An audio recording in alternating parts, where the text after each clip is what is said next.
na famille mobimba. Famille mobimba, bozonela, chaque année, bozonela. Et ça, la malédiction, il y a génération. Malédiction à génération, il faut qu'on y ait pas comment qu'on boucle en mot, qu'on détruise en mot. Dans ça, une conclusion à la démonologie. Comment renverser la malédiction en bénédiction? Premièrement, il faut qu'on y ait pas péché mini. Bande qu'on a eu basala, bande qu'on a eu, makambo basala depuis kala. Oh non, va péché na bango etalimate. Mais oui, étalioté. Mais tu es devenu, le moment que tu es né de nouveau, tu es devenu le prêtre. Le prêtre de cette famille. Pour faire la la famille de la Bible. C'est fait quelque part. Kozalaka péché adultère. Oh mon Dieu. Chaque malédiction est que n'a péché nango. Jamais au coquille kozala na malédiction oza na péché nango te. Limite, on va pécher. Alors, so eza mire. So va contourner ok. C'est faut la senga ba pardon ya péché oyo depuis ko botama na ngai ti lelo. Na sengi ba pardon. Deuxièmement, na sengi ba intercession ya batu oyo bazana ba problème neti ya ngai. Pour peut-être cercle on ekani na morote. Ekani pe na batu misusu to na kati. So ce que ça na sengi pardon pour na ngamboko. Na omega okata nini? Okata malédiction te, za na tisinga. Okokata ngote ceux qui péché za kati. Pour la génération de curse, malédiction de curse, au mona na famille kozala ba malade moko be, au mona tata na yo akufa na cancer, papa na akufa na cancer, okoko na akufa na cancer, bato azo kufa na cancer, ozo comprendre te.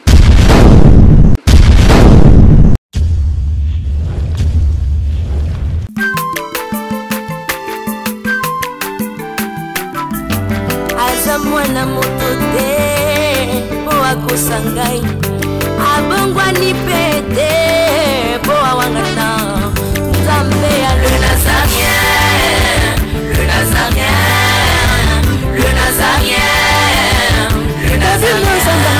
Bana kitoko koma mukundima atako babako la kema futa na musakolima lelo ya yobolingo bateli le Nazarien. Lipamboli oyo mona na katempeni mama kandelobi koleke mapapu masope mafuta tokokesitana olongo na nzambe oyo mabenga na makomi Jésus. Nous avons le réel plaisir de s'y retrouver avec vous à travers cette émission, dans cette chaîne Le Nazarien. Il n'y a pas de souci, Jésus-Christ est le roi des rois, notre Seigneur et Sauveur. Bonjour, shalom et bienvenue déjà. On est ensemble, il n'y a pas de souci, avec la princesse de l'Éternel, dans vos maisons, partout où vous êtes, en scène et moment. Je suis avec le prophète Ali avant de lui accorder la parole, de lui dire un bonjour. Je demande à la régie Jira Mokwa et à la Kiakala de nous donner un cantique pour la gloire de notre Seigneur Jésus-Christ. Et on se retrouve tout juste après, régie à vous. Alléluia.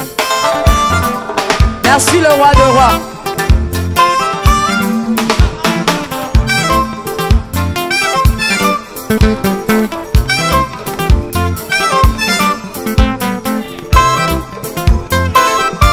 Alléluia.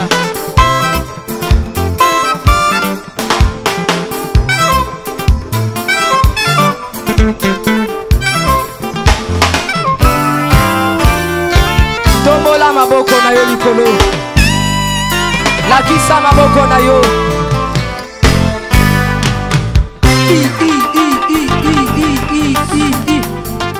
Sakat. Sakat. On y va. Ah. Salaboye, Salaboye. Assis sur son trône. Salaboye. On y va. Assis sur son trône. Encore, encore, encore. Ah, ah, ah. Afandi na ngwende na ye. Yesu azaya kofanda. On y va. Assis sur son trône. Afandi, Afandi, Afandi, Afandi. Assis sur son trône. Fandi saye, Fandi saye, Fandi saye. Nazo mono te tika yesu afandi afandi. Merci Jésus, merci Jésus. Afandi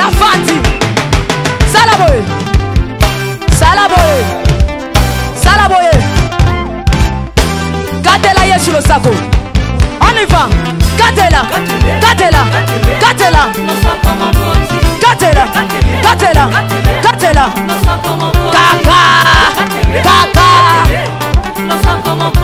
yambalo ya taba ministre bakokata nazolo bakatela yelo sako katela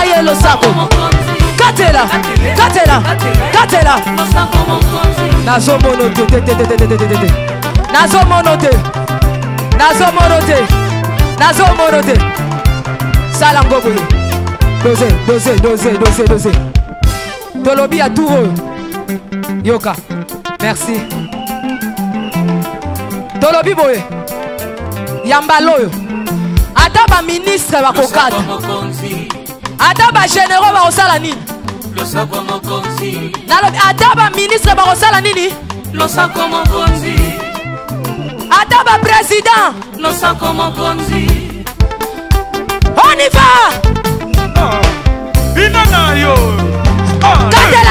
On y va. Génération. Chaque tribu est ma coutume nango, est ma bénédiction nango, est à peine ma malédiction nango. Yotango komi même de nouveau, obili na kati ya famille wana, obili na kati ya tribu wana, obili na kati ya kindre wana, obili na kati ya clan wana, oza lisusu mutu ya famille wana te. Oza famille na yo eza famille ya lola. Ba angelu, ba nani nyonso ba sali célébration na lola. Que toi tu es né de nouveau, tu es né de Dieu, tu deviens co-héritier. Un héritier en Christ, en Jésus-Christ de Nazareth.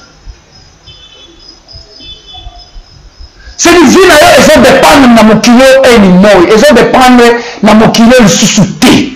Na makila na nzoto te.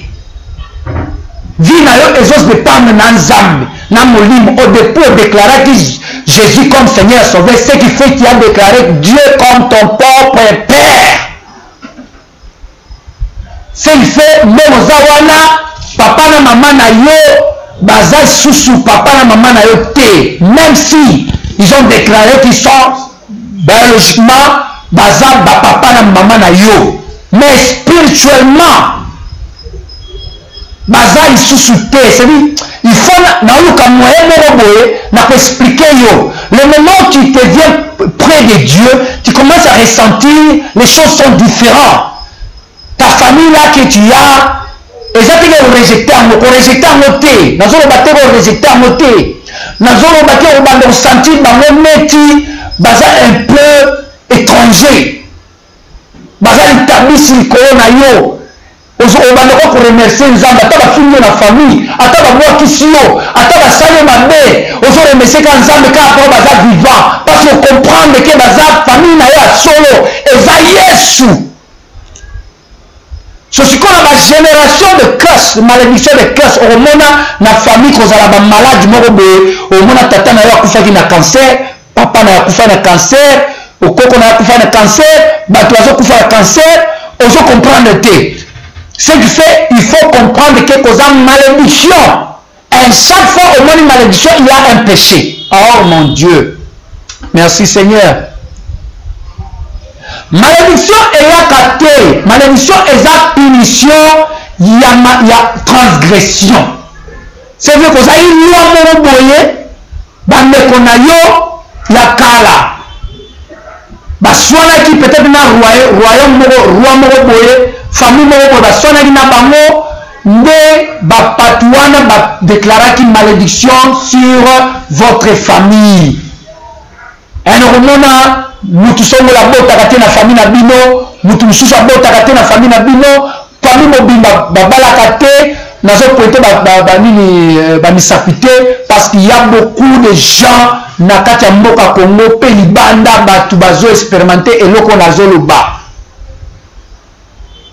Omona ba misusu bazo kamsala te, ba misusu basisa classe te na famille mobimba.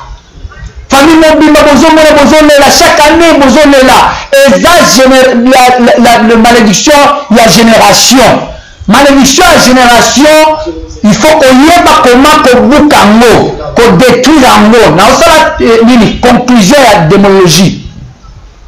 Comment renverser la malédiction en bénédiction? Premièrement, il faut koyeba péché nini bandeko na yo basala bankoko na yo makambo basala depuis kala. Oh non, bapéché na bango etalinga te. Mais oui, etali yo te. Mais tu es devenu, le moment que tu es né de nouveau, tu es devenu le prêtre, le prêtre de cette famille. Yondo komi communication à Lola. Yondo komi sauveur na bango, Joseph ya vie na bango. Yondo komi mutu oyo akobikisa bango na kati ya famille. C'est pour cela la Bible dit, si toi tu crois, toi et ta famille sera sauvée. David a sauvé une famille na ye. Nani, Joseph a sauvé une famille na ye. Yo pe faut sauver famille na yo, génération na yo et kokemeli felo. Ce qui faut na yo, information aux sala, nazo pesa o, aux activer en oti. Yo ne faut la première personne ou a changé, ou a sisi classe. Ou la première personne, moi na yo abuka eloko wana. A renverser malédiction et comme à bénédiction. Comment renverser? Premièrement, la malédiction, là où il y a la malédiction, il y a le péché. Il faut repentir. Na otelemi o repentir na ba péché ya bakoko na bino makambo basala okoyeba ngo ndenge nini. Chaque péché a ses conséquences. Amen. Soki omoni ke bato bazala baokufa na sida la famille na bino, c'est fait quelque part kozalaka péché adultère. Oh mon Dieu, chaque malédiction ekendaka na péché nango. Jamais okoki kozala na malédiction oyo eza na péché nango te. Si on a une malédiction, quand on est dans la Bible, Deutéronome 28, quand on est 14, on est quitte. Au moment que Dieu a dit, lorsqu'il y a la malédiction, et là on est au Salem, parce qu'il y avait la désobéissance. Génération 15 ans aussi ici, au moment qu'on renverse pour comme ça, une bénédiction, un, qu'on va pécher une basalaki, au Salem, et t'as déjà 10, à t'as déjà 100, il faut qu'on le bango, au dévoiler en haut, au le bien pas Zambé, au le bien en dévoiler en haut, le bien en haut, et tu attends, mais il faut faire ça. Deuxièmement, ce sont les péchés de la famille, hein, ndeko na omo asala ki loko boyu ndeko koko asala ki boyu nani boyu boyu attention oyebi yango te mais molimo santu akopeso ba révélation koyeba yango. Deuxièmement, tant aussi kosala repentance, malédiction ezalaka neti lien. Oh mon Dieu, ezalaka neti lien wana ezalaka neti limitation. Balobi bino bokobima bokosala ba business mais bokosuka awa, boko vivre boko bala mais boko bota te. Bino boko za bomembo bokemba voyage mais boko suka boko tikala kotonga ndako te. Mama Tiffany biloko nazoyebisa o nde biloko bato ebele bayebi yango te. Yango la Bible dit mon peuple est tenté de périr, faut manque de connaissance. Parce que la famille lisusu baza pauvre parce qu'il y a malédiction. Eyote basala te basala effort neti bakongolais. Comment nde toza boye toza problème wana. Il faut faire des prières prophétiques sur notre pays. Au la progression, tant que malédiction est boucani et seli. Au sali prière ou tant que siska malédiction est boucani, pas malédiction va bouca, on les a mis ba tienne qui sentir, mon sentir nama. Et dépendant de plus de péché, de plus de malédiction. C'est ce que ça on bouca et on va pécher monsieur vous-même. Même si il faut qu'on continue au 4, anti au 4 ans. Deuxièmement, chaque malédiction a son démon, a son l'homme fort. La malédiction. Comment on a côté la prison, n'a pas déjà. N'a pas déjà na côté de prison pour na loko na salaki. Pour ma cause là ima. Mais na carte de conscience na ngana lui. La Bible dit l'homme va à récolter ce qu'il a semé, c'est pas ça. On dit, comment sous la prison, pour la prison, c'est belé, na auto team de la batte belé, ma prière, il y a délivrance, il y a prison. Ma prison, c'est belé, quand tu sous la carte de prison, il y a ya malade, bamisusu baza na kati ya prison ya échec ya vie, bamisusu baza na kati ya prison ya nini ya kobota, bamisusu baza na prison misusu ya mariage, divorce, bamisusu baza na kati ya prison misusu oyo abotaka boti oyo na papa misusu aboti oyo na papa misusu, mais ozo comprendre te tu fais la prison siko po osala eloko wana ebukana, tu vas faire comment? Il faut que na source tala malédiction ebukani kokozala demo a kotelema, tala nazala na prison nayebaki eloko wana, nayebaki prison eza limite oyo bapesaki. So eza mire so bacontourne nga nalobi ok fefo nasenga bapardon ya bapéché oyo depuis kobotama na ngai ti lelo nasengi bapardon. Deuxièmement nasali baintercession ya bato oyo baza na baproblème neti ya ngai, po peut-être cercle wana ekangi nga moko te, ekangi mpe na bato misusu toza na kati, so sikoso nasengi pardon mpo na nga moko na omeka kokata nini, okokata malédiction te, eza neti singa okokata yango te soki péché eza na kati ekokatama te, ozala effort pour rien. So omoni ozokata ezosimba te, c'est que fait aussi sinanu te kwa bilo mosusu il faut dévoiler yango ntango na kati kaka pa lie wana malédiction de prison imprisonnement kokota na boloko eza malédiction, bato mosusu bayeba yango te, wana bato mosusu bakenda visite te omona te abiye personne eza bademo ebele parce azobanga nde malédiction wana ekota ye. Amen. Ok. Maman Tiffany nayebisi yo ntango nabuki kaka malédiction na tout famona baprisonnier babima combien? Mais pour faire tozokende malema kokita mais tikana tuna yo question wana yebana nzambe tende banda buka bongo aza pasteur aza est-ce que Jésus Christ a donné une malédiction? Même Bible bien, il n'y a pas de condamnation pour ceux qui sont en Jésus. Comment mon modèle a bon à Naoubuka, à la famille, à la nini, il y a ça pour nous, soit Kabouan, à l'Ibota. Maman Tiffany, c'est ce que j'ai toujours dit, la connaissance des choses de Dieu, c'est très important. Quand nous sommes nés de nouveau, ni les botaniques, Zamolimo et Zanzoto, Zanzotoa, ou Zamolimo. C'est mon esprit qui est né de nouveau. Mon corps est Zakaka Oba Ali o Nazana Bango. Ezaka Mukonde o Nazana Bango. Ezaka Bakitoko Nazabango. So Bakeba checké par docteur. Bachubima Tong, Babilisi, Babi DNA, test, Bache Kobu, et Obima Banan. Moi, je n'ai Obima Baye, hein? Au Wangane. Jésus était 100% homme, 100% Dieu. Mais pourquoi il est mort? Parce qu'il est venu racheter ses frères. Oh mon Dieu. Il est venu racheter. Il était Dieu, il n'a pas besoin de venir nous sauver. Il n'avait pas besoin. Il est né de nouveau. La première personne qui est née de Dieu, c'était Jésus. Il est né surnaturel. 100%, il était innocent. Il n'avait pas de péché. Mais pourquoi il veut qu'il puisse nous sauver? Nous avons sauvé pour mon côté. Tu n'es pas sauvé pour toi-même. Il y a Zamba soit pas péché à Batunio, ça qui est au Tchavo Païs. Ah oui, hein? On est des agents. Au Kobimawana na Mokilo, il y a Lola, au saucisses Moussala. Nous tous nous sommes avec ça. Cette mission. Oui, tu n'es pas de part de cette famille. Oui, ton esprit est né de nouveau. Bah, tu dois faire la rédemption. Tu dois racheter ta famille. C'est pour cela que la Bible dit, si toi tu crois, toi et ta famille sera sauvée. Nakati a sauvé wana, sur ta délivrance ezali. Nakati a sauvé wana, guérison ezali. Saint-Ario a kenda, commandant a kenda, lobby. Tu n'es pas digne de venir dans ma maison. C'est ma parole. Un mot seulement. Mon serviteur, c'est 100 fois lui sauver. Tu vois, c'est pour cela, serviteur a yaki. Est-ce qu'il y a un serviteur maintenant de l'homme? Peut-être serviteur a été pareil. Mais parce qu'il y avait un homme de la foi, il peut changer la situation. Il faut les chrétiens comprendre ça. Tu ne peux pas prier pour toi-même. Moi, lorsque je prie pas pour moi-même. Je n'ai pas le temps pour prier pour moi-même. Je dois prier pour les gens. Moi-même, je dis merci Seigneur. Tu m'as déjà donné la victoire. Satan, qu'est-ce que tu fais là-bas? Sors au nom de Jésus. C'est pas, c'est fini. Il m'a déjà donné la victoire.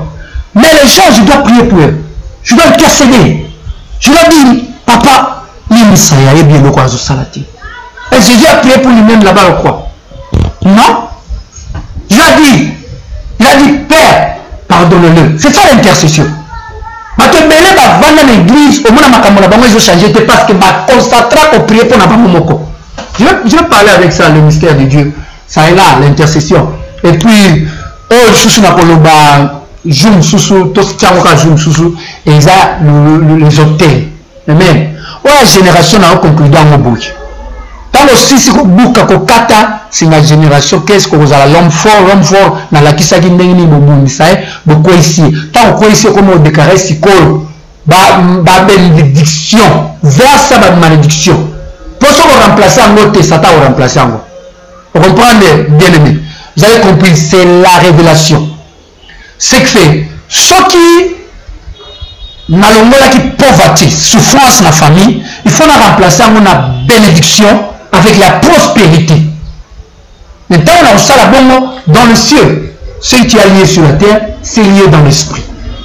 Bien aimé, il y a un partagé na bino et puis tokoloba makambo ba hôtel wana tokoloba des révélations des hôtels, comment détruire les hôtels. Mais après wana to conclure wana conclusion ce que ça OK biloko belé na tsalima ko sauter mais une chose importante, j'ai déjà donné le meilleur mais les choses au sous et bombani pour na ba contacter mal. Comprendre?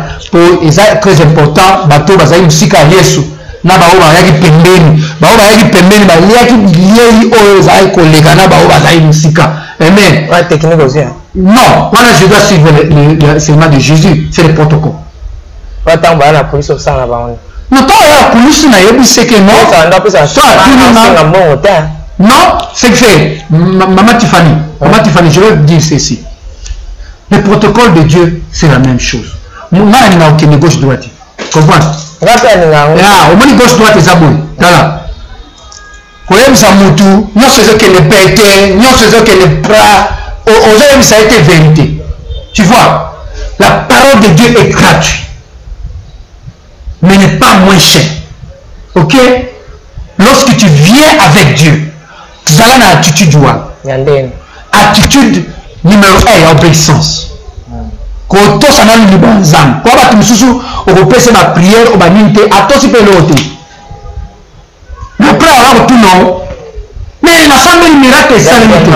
Deuxièmement, Zala présentable avec Dieu. Tu vas au cours de la Maboko Pamba Bosan Zambé. Amen. Mais tu vas nous tellement mis sous. Déjà obligatoire à péter. Il faut donner l'enseignement. Amen. Il faut ça la payer le quoi parce que na yebi que basala Nzambe belé balé la rabatu. Na bambongo na bango. Examabi. T'as pas les ennemis le déjà non, pour moi non. Amiyeba. Ah, tu n'es pas prophète Ali. Nazela boye. Yeah. Pour moi, ce que j'ai toujours dit, j'ai toujours mec naïbi vérité que la présence ensemble jamais koyaka maboko pam. Naïbi tangaso naïbi biznini. Il faut n'abîmer ça. Et ça a 7 sauts dans la présence de Dieu. 7 choses, chaque chose a un enfant dans cause à 5 euros. Non,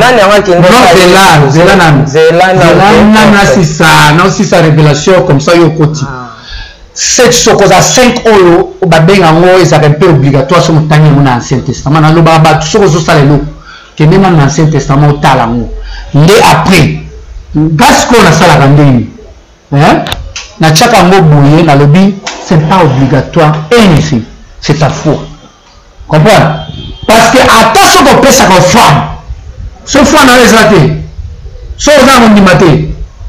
Là quand le quoi on mingi qui ne pas musa nzema na boko mbati qui ne pas musa nzema là quand on mingi. Pas ça nzema. Mingi penza. Ils ont ami. Ancien Testament l'ombre des choses à venir hein. Amen. Ancien Testament me le verra à Jésus père. Soyez soyez mouraille. Na bato nyonso eso bitisa pena okenda ke yesu aye pena yesu bitisa ngai babatine kakatana Bethesda masa tanga makila bango tu wana baka bafante baka maboko pamba bakenda consulter Jésus maboko Yesu pa yebisa ngo esili ngana awa bosukani kende ko monisa na ba amen na ba mpaka kende ko monisa na ecclesia kende ko monisa ngana yo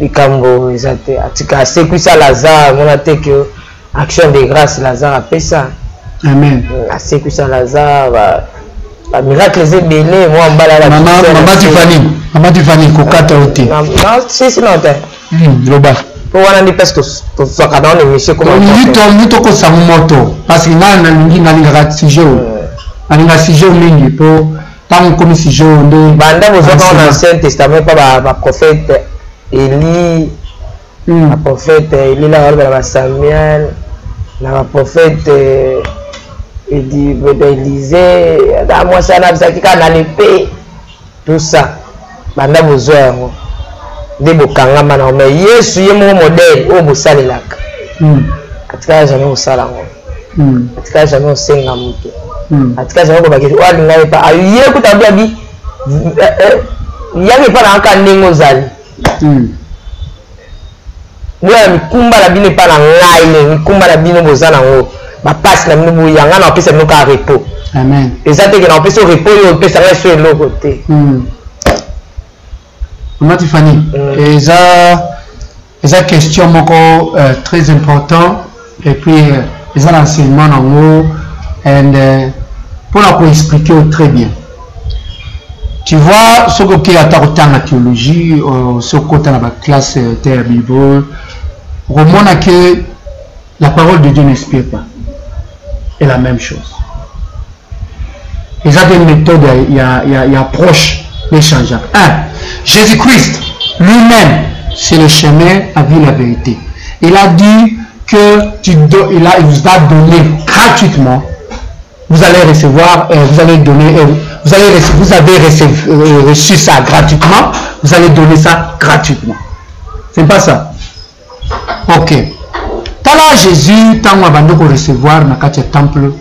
Moi, moi, c'est moi qui na Luc chapitre. Non, je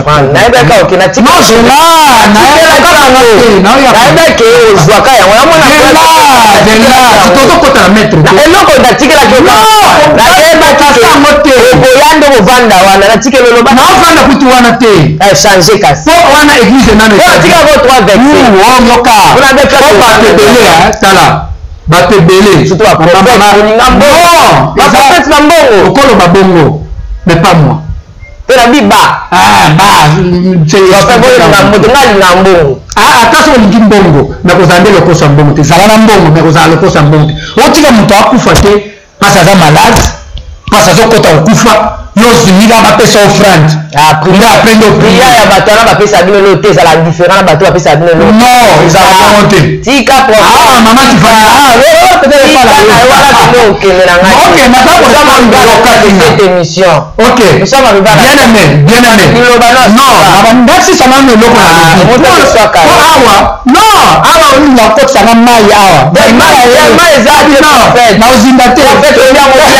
L'église. Et ça la bateau a fait ça, il y a un maman à la belle à la loté. Maman Tiffany, la Bible dit, Maman Tiffany, la Bible dit, si on continue à faire étude de guérison, pas de délivrance. Parce que étude de guérison et quand à la carte de délivrance, tu vois. Mais étude de guérison, moi, on va passer sur l'école de la guérison. Comprends? Nous avons le don de la guérison. Comment place moi pour guérir, tu faut un esprit de compassion. Compassion, c'est quoi? C'est l'amour en action. C'est qu'il faut te sentir dans leurs choux, dans leurs souliers. C'est le temps l'amour de nous, et par la grâce de Dieu, nous avons la guérison, nous avons casse, je m'en vais, nous comprenons nos côtés. Mais nous avons battu, nous qui m'envoient. Mais il fallait voir. Même celui qui est assis, nous t'avons paralysé à télé. Même celui qui est. C'est que tu marches avec l'amour de Dieu. L'amour, dans l'amour, c'est pas l'argent. L'amour est plus que l'argent. En fait, moi, j'ai la technique sur Isaac. ngolo kezake na tuna mutuna que ozomwa muto alors que ba pas musanza ngabo pambate oui bien sûr muto a enseigné netinga muto a enseigné oui un bébé tu dois le préparer mais on a dit dans vos préparations aussi sur bonne ba mobi oui que mon sacco ça semble encore ba sacco batala bantimika na souka maman Tiffany je vais mettre ceci bien aimé boyo kango bon tout ça biki yo kana prophète tout ça biki ayi ki nazaki na sida elenga ba mo ebele na biki prophète yo senga ite ata ya mitate ya mate yé moko concerne ça te malade la bundi na longtemps na nzela ya muto nga sur le biko et moko ki ça enveloppe maman pourquoi vous akala suka na ba na yote yo ça no bon péter mais na tout na ba prophète bolingi sanga makasi mais pourquoi ils allaient dans souka faut quand on va garder on s'appelle ça sambelia on s'appelle ça prophétiser ni les ablons va pasteur ba docteur tout yi ba on va y makamu OK les accords va pasteur prophète là comme va prophète donc qui t'a pas prophète va pasteur et pas évangile et ya nanté et pas docteur et pas apôtre et ali mais mingi mais pas ba prophète quand vous n'êtes pas prophète que lui quand vous n'êtes pas prophète oui na ebi ba prophète belé ba sengara mingi et puis plus na overdose mais ce que je veux dire ceci hein vous savez Nzambe a solo alandaka mbongo a concentrer na musala so Nzambe matisao nikitisa osali batu na travaux. Tu sais, maman Tiffany, na asina salle là batu na kepe na mbongo na transport na salle ba course ba ni nyonso na laisser batu mais jamais nous avons na souka ni na tunia est-ce que vous avez combien de dépenses ça pour na ya avant dit mais na habité avant de gagner habiti kanise loko na kenda un exercice hein non na salle karabongo pour na voyer ce que je fais ça par l'amour comprendre ce que je salle la Nzambe service et là comme sous kotika batu na ignorance koza ba guérison sous koza ba affaire sous et c'est le don du cœur oyo uta na motema na ye arizango parce que tellement kangaki lobo mutu tepe ateyani mutu tepe lobo na ye akangani ni mbula na ye mais ce qu'on yo sambeli pona ye okanisi mbula kopita Jésus a lobby bozana nini na maboko badisaka balobi toke no resomba lobité bo pesa o bozana mu babi tozaka na 2 fils and 5 pères abi boya na ngo présence na ngai tamba ye na maboko na ye ye moko asambe la 6 alobi pesa bango azomisele bango merci ça va non mususu numéro téléphone portable ça va pas molote sur au cabaret numéro téléphone s'il vous plaît plus bien aimé merci mais toi annoncer les prophètes à Zinda quoi oui faut nous ça bien non non c'est pas bon bana nzambe doyebi ke musenga ki to senga ki to senga na bon to ça va merci yo le bel bon tenga ni non lo non ça na yé c'est de beauté avant l'émission kata molimo te ya mon ke na kozonga kozonga ko pesa pe mta changer ko lapto nakomi prophète va est ezaki nango ba na santé koti mais prophète dans ma place on va na ba ola ta ko ka sera prophète ayu pierre ba polo ba nzo ane prophète ane ba veste na ola ta voilà pour la gloire de Dieu pour la gloire yeba kaka soko zo représenter nzambe la tarabie donc prophète nga zaboye to saki appel a bomona maman lekaki pona bo lukelaye ndaku na je vous annonce et na pesi bino merci na parle nga po ya loba non te mais le 14 février anniversaire na tika na 6 non pas le 14 février le 13 plutôt somme moni na tombe bien nani na yena boli bien aimé vraiment en tout cas merci à toutes les femmes je commence par les femmes et les hommes de Dieu on va contribuer à qui mingi pour la bandi de la femme parce que majorité c'était les femmes de Dieu on va contribuer à qui zambe penza a pambola bino makasi a fulu kisabino et tant qu'un prophète de Dieu na sambe ke maboko na bino e fuluka ezanga te à partir d'aujourd'hui bocha date maboko na yo oyo nyonso atiaki ayebiki atiaki offrande mpona kozwa ndako yebaka te la rivière de la prospérité de l'esprit de Dieu eza na kati ya ndako na yo eza na kati ya la finance na yo na business na yo na foyer na yo kimia etonda ndako tozwaki mama Tiffany tolobaki na émission ezalaki ya $100 mais tozwaki par la grâce de Dieu tobungi tozwaki ya $200 amen par mois parce que j'ai chambre salon pour moi na vendre bien maman vendre bien pourtant Zamba zo continue à bénir biso déjà na moni ba porte belé maman Tiffany ba témoignage to bombe en nanu OK Zamba bombe eso ya gloire à Dieu 243 90 40 91 590 et ça na WhatsApp na mo ko contacter na prophète ceux qui peut osana loko moko question prière request osana mo osana mituni koza loko moko toujours ba émission o monique les autres sont bien té amen tu es le bienvenu à corriger biso amen personne n'est parfait c'est moi Jésus-Christ amen et puis lorsqu'on est là pour perfecter on a dit en anglais iron sharpen iron, hein? Les diamants coupent les diamants, c'est quoi? Les fers. Déguise de fer. Ah, c'est ça. C'est ce que je parle, ce qui fait tant biso toujours le baboué. Le bawana payso le de la biso. Merci. Amen. Amen. Que Dieu vous bénisse. Merci pour cette année. Nous nous unissons pour la bombe. Donc, moins $200. Nzamba pambola bino tokuta mkozo ya. Sois merci à Jean Tchan.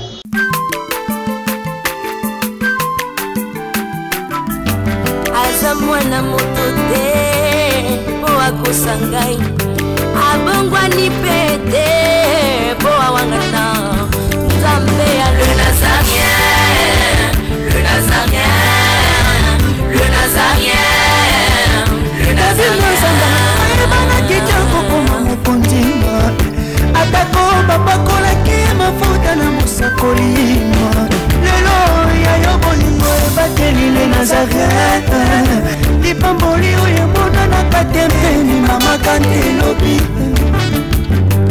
koleke mapapu masopi mafuta tokokisika na elongo na Nzambe oyo babenga na makomi